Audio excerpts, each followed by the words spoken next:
Welcome to the Irresistible Workplace Initiative podcast, the place where leaders come to learn how to create a workplace where people would be crazy to leave. Join your hosts, Holley Potts and Tony McConnell, as they serve up stories, strategies, and real talk that you can actually use today. Let's get into it.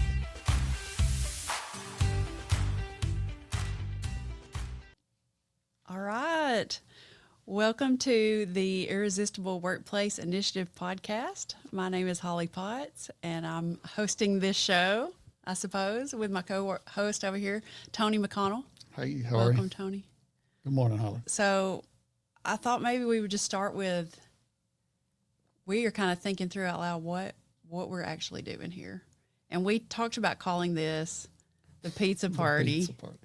The Pizza Party podcast. And I looked, and the only podcasts I saw about pizza parties were actually about pizza.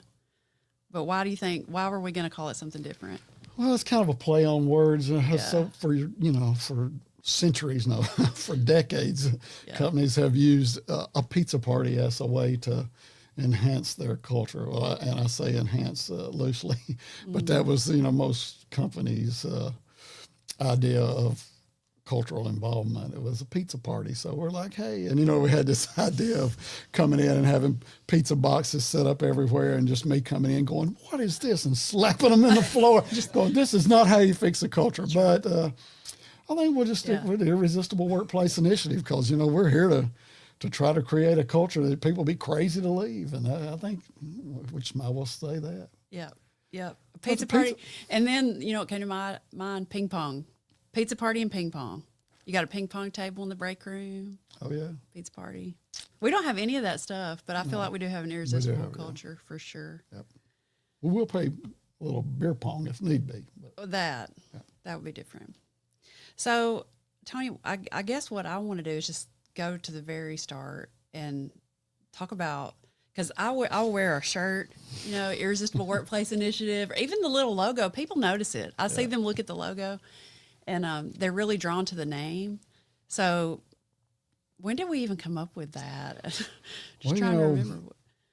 The Irresistible Workplace, I think that was something that Joey, the CEO, integrator at Dow Smith, had said that was his goal, to make an irresistible workplace. And we talked about institute or academy and different things. And, and we were like, it doesn't speak to me. I think initiative is more about a movement forward, a motivation. Initiative to me is something that's ongoing. To me, I don't want it to be a place. I want it to be a movement, and that's what the initiative is. And I think that's our goal, is to figure out how to take what Dow and Joey have been able to build over the last 30 years at Dow Smith Construction, where you're in an industry that nationwide has about a 50% turnover rate per year. They've been able to keep it really, really low, almost zero. If most people that leave don't leave on their own, they leave, because they're either not a fit or there's, another exigent circumstance reason they leave. But it's not near the turnover rate that the national average is. And Dow sees that as a force multiplier, as a multiplier of what they're able to do. It's a business multiplier. It's a strategy. I like to say, culture eats strategy for breakfast. Yeah. I think it's been Peter Drucker is who that's been quoted from, but and it's the truth. Yeah. If you don't have a culture, it doesn't matter how good your strategy is. Yeah. And so initiative to me is just, but initiative is a movement forward. It's always moving. It's not a hey, come in here and we're going to teach you something, because we're not going to do that. We're going to keep moving. It's something you never give up on. It made me think, too, there's a phrase we use a lot at Dow Smith, which is live at cause. Yeah, we say live at cause. Like, instead of waiting for the effect and being reactionary, get at the cause of it. And that may tie into what we were talking about earlier today with why would somebody do it. Yeah. So, but let's back up just a little, because you and I both technically are employees of Dow Smith Contracting Company, construction company. And so it blows people's mind when I try to explain to them. Like a couple weeks ago, someone asked me what I did. And it's hard to explain it, well, I am a director of people development and kind of over the well-being of all the folks at Dow Smith Construction Company, and their face just, their mouth, they go, wait a minute, what? Explain that. And so let's talk a little bit about the fact that we are employees there, and then how it morphed into this, since this is our first go around with it. And for me, let's see, I came to Dow Smith in January of 2021, and Dow had reached out to me a few times over the years of like, hey, would you want to come do this or that? Just small little things, So I knew him, and I knew Joey, and I knew some of the people. They were just trying to get you on the bus. Somehow they were trying to get me on the bus. I didn't realize that now. Now I hear him say that about people. How can we get this person on the bus? But I always had something else going, and I never did it. And then finally, it was the right time and I was actively looking and available, and they contacted me. And my role turned into being, I guess my first official title was sort of director of well-being and chaplain. They wanted me to be a chaplain to all the guys. And then I had just gotten a life coaching certification, and they wanted me, I offered it. I said, well, when I meet with people, I can do coaching. Well, why not? Dow said, I'll be your first client. And that was very intimidating to me. It was my first coaching session right after getting certified was him. And, but he's the easiest person I've ever coached. He comes in prepared. He goes, here's what I want to talk about today. And I'm like, go, I'll listen. So anyway, so even just getting that job began to create an irresistible workplace for me, because I thought, I cannot believe I'm at a company where they hired a position and a role simply to interact with the employees and oversee for their well-being. You know what I mean? That part it blew me away, and it still continues to blow people away, that a company our size, especially. I mean, if you see a director of well-being or even people development, which is that's more professional and training and all that, it's usually a very large corporation. So they said, we've got this, small to moving toward medium-sized company, and we're going to invest a full-time position in this role. So that made it, for me, I was like, is this even a job? It's a dream to get to do it. Yeah. So that was my number one. It was irresistible. And then let's go to you, because I think that the conversation probably started the same way. Yeah, it did. Shauna, my wife's the CFO there, and she started in 2012 when they were about a 8-person company. Wow. An 8-person company in a different building, and their revenue was considerably lower than it is now. And we weren't married. We were dating at the time. And when she got hired, I was in Afghanistan. I was running 2 airfields, battalion commander in Afghanistan, and came back and met Dow and Joey, and have been friends and acquaintances with them for a long time, and finished up my career in 2017. And, there's been talk at different times of, hey, we need to figure out how to get Tony over there. But I didn't really want to work where my wife worked. Right. I didn't want to. Yeah. And she definitely didn't want me working there, because she knew I was hard to manage. Like Dow says a lot, the reason he's in business for himself, because nobody else would hire him. Yeah, was it? He says, I'm unemployable. I'm unemployable, that's right. Yeah. I kind of feel like I'm the same way. But anyway, I retired, had a couple of jobs, and had what I thought was my dream job, flying helicopters at a company, and something that I had thought would be a good follow-on for my military career. And it had its advantages, but the culture at the base that I worked at was horrible. Okay. And the turnover rate there has been tremendous. I don't even know how they stay in business. The turnover rate is 50% of the pilots every year, just about, since I've been there, or since I was just in that year and a half that I worked there, it was about a 50% turnover. And since I've been gone just a few years, they've had, out of the 4 pilot positions, those positions have all been filled 3 times. Mm-hmm. So, I mean, that's a lot of turnover. And it was all culture. And that's kind of, and once Dow started talking about, but I got involved with Dow because I knew a lot about training. I was, one of my things was training. And my first in with Dow was training as a training coordinator, just as a part-time. Mm-hmm. When they came up with the Dow Smith way through the EOS system, and I would go out and train the employees just 3 or 4 at a time, sitting around lunch at Toots or something, and talk about it, just one-on-one. So you had seen, two things kind of came together for me there. One is when you left the other job, you knew the culture. You didn't want to be a part of it. You were just like, I'm done. I'd love to go deeper in that maybe a little bit. But on the flip side, what had you seen from the outside looking in, being married to Shauna, kind of knowing Dow and Joey, that you knew the culture there was a little different? Oh yeah, just just some of the things that they did even before you came along, just with helping people. And Gary, who was one of the partners, Gary Grisham, he really was big on pushing for training people and helping people level up. And even with a small company, as they were growing, at the time, like I said, in 2012, they were around 7, 8 employees, and now they're in almost 40 employees and been close to 40, and it sort of bumped around that for a little while. But that's a huge jump in a short amount of time, and their revenue has also done the same thing. It's went up 10 times what it was, in 2012 when I first became aware of the Dow Smith Company. Yeah. And so there's a lot of right things going on. Are they right with everything? Probably not. Nobody is, but they are intentional with it. And that's what we always talk about. We tell people to be intentional, be curious, be intentional. Right. And I think Dow has always done that. He's always thought about making himself better. And all the leaders there, Joey, and even have pushed Shauna, outside her box to be better. And they invest in their people, and have, and not just in their leadership, they invest in everybody, and they want to make sure that everybody's voice is heard. And I've really, as they started doing surveys and so forth, and not just doing a survey, doing a survey is a culture killer if you don't do something about it. Yes, yes. Worst thing you can do is ask somebody what they think and then never do anything. Yeah. So they've been very proactive in that. Yeah.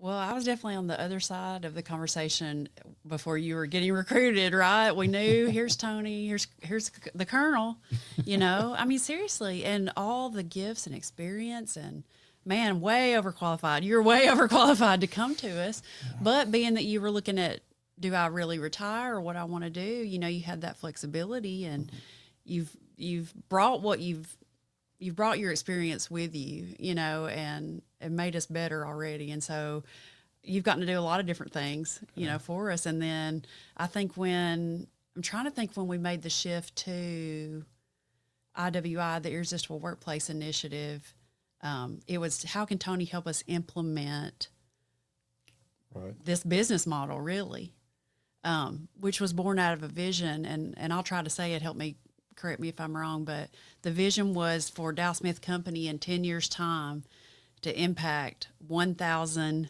members of an Irresistible Workplace Initiative. Yeah, get them. Yeah. And, it started out as having a thriving culture. A thriving culture, yeah. That was our name. It was thriving culture. Yeah. That was our initial start was a thriving culture. And we tossed around the word institute a little bit, like you said. Is it some sort of institute? I remember when he came with the vision, he's like, I have this idea for I don't know, maybe an institution where it's like learning and it's all these things. Yeah. And I think you pulled it together with the word initiative. Yeah. And then Joey came in with, well, how can it be irresistible? Like what we knew, even you and I had experienced very little turnover at all.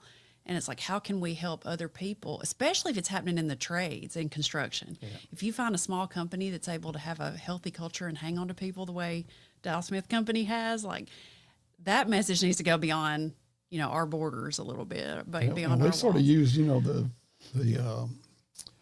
the trades as our benchmark. We're like, if we can impact the trades, we can almost impact anybody. Yes. If we can make a thriving culture in a trades-based organization, then surely we can do it in a nonprofit, in a church setting, in a professional setting. And right now, we have clients and members of our initiative that are all over the board. We have trades, we have churches, we have nonprofits, we have athletics, college athletics. Yes. It's been a very, and it's all, the principles are the same for all. That's right. And we started out, we were just trying to figure out what we stood for, I guess, And we kind of came up with after we've had a few meetings, came up with our 6 key components of what really, if you can do those 6 things good, you will have a pretty good culture. That's right. And it's so we said we wanted to have what makes a place irresistible to work. Yep. It has to be something to do with the people element. Yeah. Because it's all about that. Because you hire employees and what happens? Human beings show up. People show up with people problems. So somehow, and this process is a mystery too. We can't, looking back, it's like, how did it come together? But we came up with 6 as a good number, and we felt like everything, every topic, every whatever that could make you irresistible or not could fall under one of these 6. Yeah. So why don't you go ahead and name those, and then we'll flesh those out just a little bit, and then maybe talk about how we do that with our groups. Well, you got leadership, which is broad. It's huge. Leadership is number 1, and there's probably 30 sub leaderships, but then you got leadership, recognition, feedback, which we talked about this month, in our table groups, which has been really good, compensation. And then we have balance and then growth, not growth as the organization, but growth as, the people's ability to grow either, laterally or whatever within the organization. An individual's growth for sure. So 6 things again. Let's see if I can name it after you just did off the top of my head. Leadership, recognition, feedback, balance, growth, and compensation. Yep. So those are great. 6 broad things. Do you think, I know leadership is sort of, everything can fall under that. As the leader goes, so does the company. Yeah, the culture of the organization. Can any one of those stand on its own or need to be pulled out, or how does that work together? Like, is there any one that's different than the others or more important than the others? My favorite saying of that is like love and marriage. You can't have one without the other. The old, you can't have one without the other. I think they all revolve around each other. It's a non-linear approach, and you have to have them all. Yeah. I do think that compensation, we talk about which one will kill it quick, is if the compensation isn't ethical and isn't fair and people's basic needs aren't met. And compensation, I mean, not just pay. Yeah. Is it time off, pay, insurance, flexibility, that all, if that base isn't there, then the other 5 don't really matter. That's right. But if you're, and most companies that are worried about the others are also doing the right thing in compensation. Yeah. But so I would say that if the compensation one isn't at least meeting the basic needs, just in like the hierarchy of needs, if it doesn't meet the basic needs of the team members and employees, then the others are not going to help you. Yes. But then leadership, if you don't have leaders that are committed to this and that are curious, one of my favorite sayings about culture is, curiosity will kill the cat, but it will save your culture. Yes. That's one thing that I try to preach all the time is make sure you're curious about your culture. So. Right. You can't be afraid to dig in. I think, maybe jumping ahead a little bit, but that's one of the things that maybe people hesitate to get involved with what we're doing. Because they don't want to know. Right. It's a fearful thing to go, what if I find out there's something that really needs to change? But like you said, curiosity can really save it. And if you come at it out of curiosity, that's a way to approach it that's fair. Yeah. It's we sort of put together this little ebook that's on our website, and there was a statement in there I wanted to read and ask you about because, I don't know, it just really resonates with me. But it says, we name the 6 components, and then we say, together these form the foundation of a workplace that is not only productive, but profoundly human. And I wanted to ask, what does that mean? Not only productive, but profoundly human. I was thinking about that today as I was reading that, and I knew you were going to ask me about it because you've asked me about it many times, and I'll never have a great answer. And the problem is I usually don't have the same answer. That's okay. A lot of ways of coming at it. And I try to think of it as, Dow Smith Company as a company and as its processes and as its equipment don't build anything. It's people build things. Mm-hmm. And if your people don't come to work at 100% or close to 100%, then your productivity isn't going to ever be at 100%. people don't leave their home problems at home.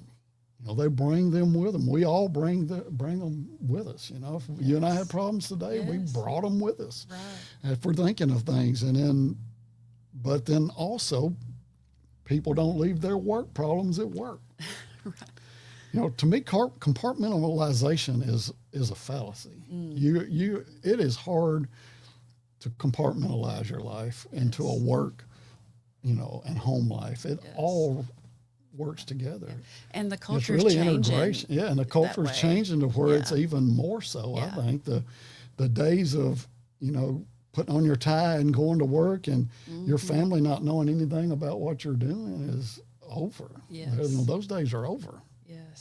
Yes. Or not, like you said, not taking those issues to work with you. Yeah. You know, I can see 30 years ago, maybe somebody goes to work and whatever is going on can get handled later, but because of technology and everything else, you can be ordering plane tickets for something you need to do, or you know, there's people are multitasking all the time, and their two worlds are colliding all the time. So we talk a lot about how. What was your question again? I think we got to the right spot. About profoundly human, because I think everything we do in any business has that human element in it. Yes. And it's just like you said earlier, you know, we all hire employees. We all, you know, have, you know, soldiers show up to our units, but once they come to the unit and they come to the door, they're humans. They have human issues, and you get to know their kids and you get to know their families. And I think Colin Powell said, people don't care what you know till they know that you care. And that's kind of the truth. Yeah. It's very impactful. So one, you know, productivity and the human element. I think in the past, it was much more accepted that you just go to work and grind it out. Like people didn't talk about burnout. People didn't quit. They stayed at the same place for so long, you know, even if it was bad. But that is just not the way it is. And I think part of what we're doing is helping people see that, you know, you can be, if you care more about your people at their core, they will actually be more productive. And you gave me an analogy when I asked you earlier that was it was about guitar. And I said, does creativity and productivity work together? Because I feel like if I'm just producing and grinding it all the time, my creative side I have to pull away to get creative if I'm just working on the work. And so you gave me a great illustration about something you heard about a guy on his guitar, and we talk guitars a lot. So. I was watching a video because I'm always shopping for another guitar like I need another guitar. Sorry, Sean. I was watching Jason Isbell, who has two new guitars that Martin are putting out that are a copy of a 1940s guitar that he used to record his latest album, Foxes in the Snow. He plays, it's him and this one guitar throughout the whole thing. And he talked about the guitar and how nice it is and how, you know, how he can be mad at a guitar if it doesn't, you know, just play good and so forth. I read a article with him one time, and somebody asked him what guitar are you playing now? And he says, well, it's the guitar that it's closest to me, unless I'm mad at that one that day. So, you know, and unless you play guitar, you really probably don't understand that. But there are times, and you've seen me get mad at a guitar and have to get another one. But so what happens if that string doesn't stay in tune, or that every time you hit a note on that, it kills your creativeness because you're thinking about the technical side. And that's what in the promo video, Jason says that he loves a guitar that he picks up and doesn't have to think anything about the technical. It just plays good and it feels good, and it's natural. It's an extension of his fingers, an extension of his soul, where that his brain can think about nothing but the creative side. Yes.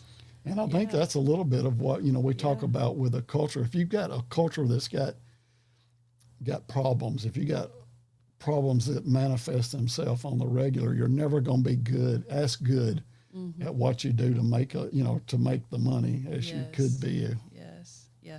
You said when you write a certain song, there's a certain guitar you go for because it's the easy. It's not your favorite, but it's the easiest to play. That's right. Yeah, it's a Fender Mustang. You know, it's probably the cheapest guitar I have, and it's just one that I like to play. And you can write songs. You can write songs because you're not having to worry about what you might be mad at. Yeah. And I think that when you told me that story, I just loved it because it made a perfect analogy for me to think, why are we doing what we're doing? Yeah. Is if people come in, like you say, imagine a guitar neck with the frets.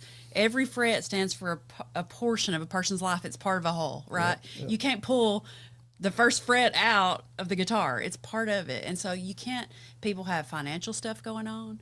They have relational stuff going on, maybe parenting, maybe taking care of parents, all the things a person is juggling that you can't separate that from your humanity when you show up at work. Right. And so how do you think the work we're doing makes a difference for the everyday person? Let's just say at Dow Smith, for example, because that's where we're practicing this the most. I mean, that's what I think sets us apart from a lot of consultancies and so forth is we're really not, I don't consider myself a consultant, like even on our website, we just put coaches. We're cultural coaches, and that's what we do. I met with a couple people in the last few days, members, and we just talk about things. And because I don't have the answers, most people have the answers. You just got to help them work it out. I think what makes us different though is that we're still actively participating. We're still actively participating in the process of keeping a organization's culture, a growing organization's culture, as close to perfect as we can get. We're never going to be perfect because it's a people thing, and people aren't perfect. We're all flawed. We're flawed leaders. We're flawed people. So those guys that come to work for us who've been elsewhere and have seen not a healthy culture, where do you think they feel and see the difference of what the Irresistible Workplace Initiative is doing inside Dow Smith walls? Where do you think that they notice that the most? I think they notice it probably from the leaders down, from Dow down. Dow knows, most everybody's family, knows most everybody's struggles and most everybody's achievements and what they can bring. And he eventually learns their where they fit in. And not everybody can do the same things. Not everybody has the same a set of abilities. And so he tries to find out how to keep people working in their sweet spot, because that's where you're going to get the most productivity without making people stretch too far. I often wondered, like when I first came into my role, I remember my first company meeting, I'm like, these are tough construction dudes. Like this is not like everybody's in flannels and beards, and all this good stuff. And are they going to actually sign up for a coaching session with me? Are they going to come and be like, I'm going to sit one-on-one and talk about my life with some? Now, it's not counseling. It's not that. And we do help provide counseling for people that need it, for sure. I had 30% of the company in about 30% of the company in a financial peace class, my first financial peace class. That's right. Because if people are coming to work worried about their finances, it's going to be on their mind. So why can we not help them as a workplace, give them some tools and, support them through it? So I think that was one thing right off the bat too, where it's like, wait a minute, I'm an actual individual in this larger thing where someone cares about me enough to say I can take, like, it's company time, literally, to go do a coaching session and work through maybe other issues in my life, whether it's financial or physical health or whatever. I mean, I think that was, some people have come in and said, y'all do that, okay. And maybe hesitant, but then once they realize what it is, it's real helpful. Because then they can get that off their mind. They can come up with a plan and go back to work. And it's not still just hanging. Usually you feel lighter. You should feel lighter after a coaching session, like, okay, I know where I'm going to go next, And that's one of the things you're talking about, people coming in and asking the questions. That's the one thing with our table groups, we have with the diverse set of people that we have. There's and then we say problems, but they're not really always problems. There's opportunities, and then there's also things that we need to sustain, and the guys are bringing in things that they're doing that are successes, and we're all learning from each other's successes, not just from each other, probably learning more from each other's successes. And what blows my mind is, we'll go in and we'll have our 4-hour day with everybody, and we come back the next day and everybody comes in and goes, hey, I tried this. I put this at the bottom of my the Yeah. bottom of my email saying, you don't have to answer this just because I sent it. Right, We've had some really good, really good things. In fact, we all learn. You and I, we take things back to Dow Smith Right. that we learn from our clients. Let's describe this for a minute. So somebody's listening to this for the first time. So the initiative really started within Dow Smith, Right. and it's still maintaining within Dow Smith to go like, how are we trying to keep that culture strong and care about those people? And then now we've got to share this. It's sort of spilled over. Yeah. And we've created, we have 2 currently table groups meeting. Right. Describe as you would, like, what is that day like? What is that group of people? What is the purpose of that? Okay. Yeah, well, we started, with inviting a lot of people, about 40 people to a breakfast over at Holley on Main, one of our favorite places, and had a breakfast there last December and just walked in there and talked about the importance of culture and how culture isn't fluff. Culture is it's no fluff. Culture impacts your bottom line like heavily. Yeah. Like just you like shared your hard-hitting question. Will you share it now? Yeah, what would you do if when you left here and are walking to your car, you get a text or a call saying 2 of your heavy hitters just decided they need to walk out the door?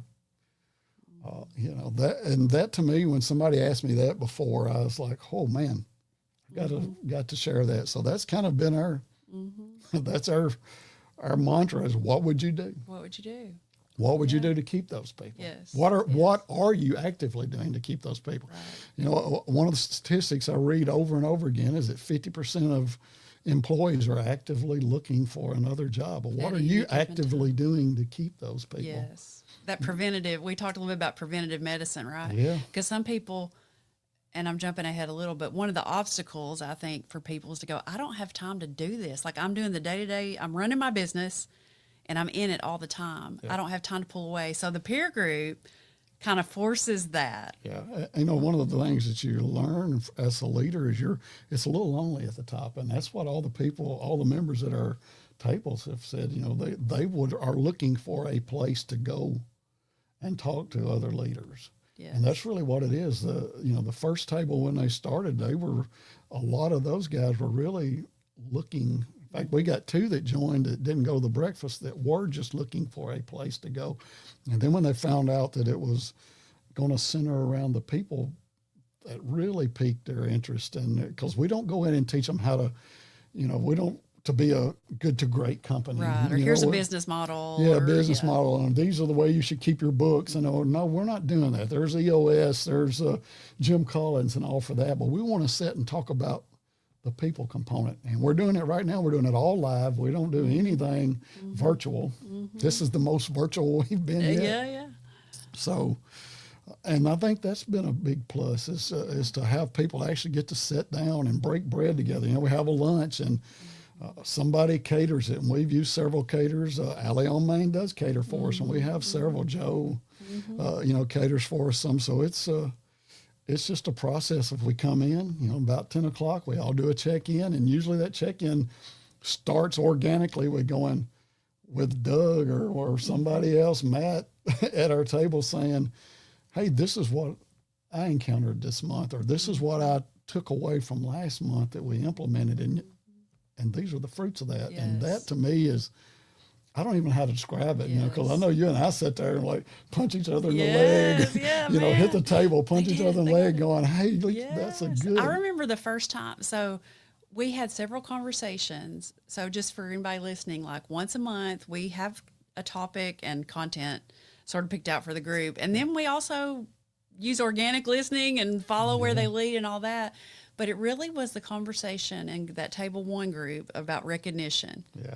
And I think at the end of that, one of the members looked at another one and said, I'm going to ask y'all next month what you did. That's right. And he did. He did. And so we whenever we saw that happen, we knew we were looking for, when are they going to help each other be accountable? When are they going to help each other grow? Yeah. It's not just show up and then we're going to ask them. That's right. And I think we knew it went to another level then because they respected one another enough to share the things, and then and then start asking. And so when they came back and shared success stories, that felt really good to them. Yeah, and that to me was a success for us and them, because, you know, like we told everybody when we started the table group, we're like, we really don't know what right looks like in this. Yes. Y'all are test pilots. Y'all are Yes. helping us build this plane in flight. Yes. And it took us a little bit of trial and error. And but I think with the recognition one was the one where, it's the Colonel's culture compilation, Yes.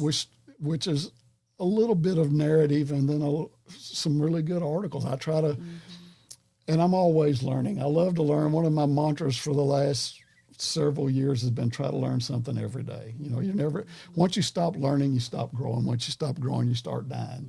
It's kind of, somebody asked me one time, when do you stop growing or stop learning?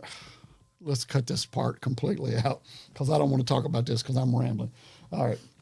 The Colonel's cultural compilation, it has some narrative from me or from you or of us talking, and then it's not a lot. I try to pare it down to maybe 5 or 6 really good articles, targeted articles about something. And that month, you know, I really targeted towards recognition, and then we got some really good videos and went back in and talked about recognition, and I talked about the importance of recognition, you know, in a military organizations. Like Napoleon said, it's amazing what you can get people to do for a little piece of fabric. So we talked about some of my experiences with that, and talked about how it had evolved at Dow Smith, and we had Emily come in, talk about how she had taken some ideas and made it a really good, something people look forward to. Like you said, you got guys that are like, I got to be there because it's the anniversary, so I got to be there and get my recognition. But that was the day where we saw that having a targeted newsletter sent out a couple weeks in advance with the topics, with pretty deep dive articles, and then sending out targeted messages through our group me and emails to our table members, and people just being ready when they got there. And they were ready, because one thing that surprised me, that was that topic on recognition that we did with Table 1 that first time, because I know we're going to revisit it. Yeah. We heard people share some hard things like, well, I was never recognized growing up. Yeah. Like I never got that kind of feedback from my parents or whatever. So it went much deeper of what is it, you know, how we're being shaped as a leader. Yeah. It goes pretty deep. Well, and that goes to a topic that we're going to broach soon is the multi-generational workplace now, because this is like, I think I read something recently said that there are more generations working in one company at a time than there ever have been. Wow. You know, there's multiple, you know, there's a generations older than mine, all the way down to whatever they're called now. I don't know. You know, I'm in that weird generation there of I guess Gen X's or where Gen X, me too. So. Yeah, me too. And it's funny the way they look, like we were talking about the culture's changing and jobs changing. So I've had a handful of different jobs. I haven't had a lot of different jobs, but some varied positions. Yeah. And my daughter was telling somebody the other day, she said, I was trying to help him because I worked for a chiropractor for a while and was certified to be an assistant for a chiropractor. And he had hurt his back, her friend, and I'm like trying to help him. I'm like, you can do this stretch, you can do that. And she was like, yeah, my mom likes to help people. That's why she's had a lot of jobs. And it made me feel like embarrassed and weird, you know, but it's because I'm in that middle in between of like, my parents' generation was the one of like, okay, we go to work at the same place for 30, 35 years, you retire, you know. And then now the younger generation, it's like hop, hop, hop, hop, hop. And so we're sort of, which one's better? I don't know. And the companies aren't necessarily as loyal to the employee as they were 30 years ago sometimes. And so, we have more varied perspectives in one workplace now probably than we've ever had. And that's something that leaders have to figure out how to navigate, because people don't see it the same. And oftentimes there's a gap between the leaders and their employees on what they see as, well, even compensation. The views on compensation have changed a lot in generations over the years. It used to be, okay, here's your check, here's your bonus. And that feeling of doing, you know, meaningful work and life-giving work is Al Lupus, Yes. with BCWI talks about. Yeah. So now we've started Table 2 group. It's really, really new. Still got some room to grow in that one.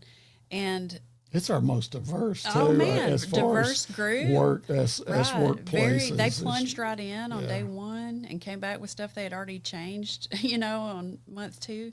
But I guess just to kind of move us to sort of a summary place, like what are we hoping to see as a result of meeting with these tables once a month? We meet once a month. We meet from 10 to 2. We have lunch. We do a topic. We do discussion. Talk about being an irresistible workplace and what that requires. What are we hoping to see? Our goal, I think, goes back to what Dow's initial real short goal was, that he wants to take the culture that we've been able to build, and he's been able to build at Dow Smith over 30 years, and see that type of culture flourish in our community, and not just our community, local community, not just in the community of construction, but in our community as humankind, and I don't, I think, and what we're really going to see, and what one of my goals is to see, us, we're not just impacting the people that are at the table. I want to see the impact that they make at their organizations impact the next round of leaders. It's like someone we were talking about recently said that you're never really truly a leader until somebody you have led creates a leader. So, so I think that's kind of what we're going for, right, is to try to impact, we want that expectation. I don't want the expectation to be, I'm going to go somewhere and work because that's what I do. I want the expectation to be,